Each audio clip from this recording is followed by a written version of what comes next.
नमस्कार बंधुरा सूजिर मध्य टक दई दिए आपनारा कोनोदिन कि এই রেসিপিটা বানিয়ে খেয়ে দেখেছেন? যদি না খেয়ে থাকেন অবশ্যই আমার এই রেসিপিটা ফলো করে একদিন হলেও বানিয়ে খেয়ে দেখতে পারেন। খেতে কিন্তু ভীষণ ভালো হয় আর বানানো তো একেবারে সোজা। তো বন্ধুরা আর কথা না বাড়িয়ে আসুন সবাই মিলে দেখে নিই এই রেসিপিটা আমি কিভাবে তৈরি করছি। রেসিপিটা করার জন্য এক বাটি সুজি নিয়ে নিলাম আর এক বাটি সুজির জন্য দিয়ে দেব হাফ বাটি টক দই। অবশ্যই কিন্তু এই মাপটা মনে রাখবেন, এক বাটি সুজির জন্য হাফ বাটি টক দই। তো সবটুকু দই কিন্তু আমি দিয়ে দিলাম। এখন এর মধ্যে দিয়ে দিচ্ছি স্বাদ মতো নুন, একটুখানি কুচনো কারি পাতা, কাঁচা লঙ্কা, হাফ চামচ লঙ্কার গুঁড়ো আর সামান্য একটু কালো জিরা। সবশেষে এর মধ্যে দিয়ে দিচ্ছি 2 চামচ চালের গুঁড়ো। তবে চালের গুঁড়ো আপনাদের ঘরে না থাকলে সেক্ষেত্রে আপনারা ময়দাও দিতে পারেন। এবারে সব কিছু দিয়ে একটু ভালো করে মাখিয়ে নিতে হবে। তবে বন্ধুরা এই মিশ্রণটা কিন্তু একটু শুকনো শুকনো করেই মাখাতে হবে, নরম করলে কিন্তু হবে না। দেখুন সব কিছু কিন্তু আমি খুব ভালো করে মাখিয়ে নিয়েছি। এবারে একটা ঢাকা দিয়ে 10 মিনিট রেখে দেব। 10 মিনিট পর আমি ঢাকাটা তুলে নিলাম। তারপর হাতে সামান্য একটু তেল লাগিয়ে এখান থেকে অল্প অল্প করে মিশ্রণ নিয়ে হাতের তালু দিয়ে এরকম করে গোল করে নিতে হবে।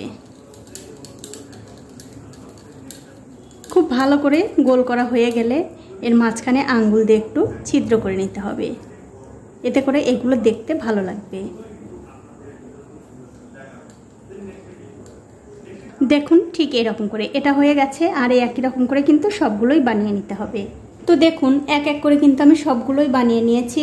এখন আমি এগুলো ভেজে নেব। তার জন্য আগে থেকেই ফ্রাইং প্যানে তেল গরম করতে দিয়েছিলাম।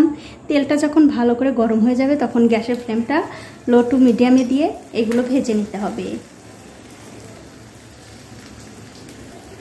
কিছুক্ষণ পর যখন দেখবেন এক দিকটা হয়ে গেছে তখন অন্য দিকটা উল্টে দিতে হবে আর উল্টে পাল্টে একটু লাল লাল করে ভেজে নিতে হবে। তবে বন্ধুরা একটু সময় নিয়ে ভাজবেন, তাহলে কিন্তু ভেতরটাও খুব ভালোভাবে সেদ্ধ হয়ে যাবে। দেখুন সবগুলোই কিন্তু আমি ভালো করে উল্টে দিলাম আর এরকম করে উল্টে পাল্টে প্রায় 3 থেকে 4 মিনিট আমি ভেজে নেব। দেখুন এগুলো কিন্তু আমি উল্টে পাল্টে খুব সুন্দর করে লাল লাল করে ভেজে নিয়েছি।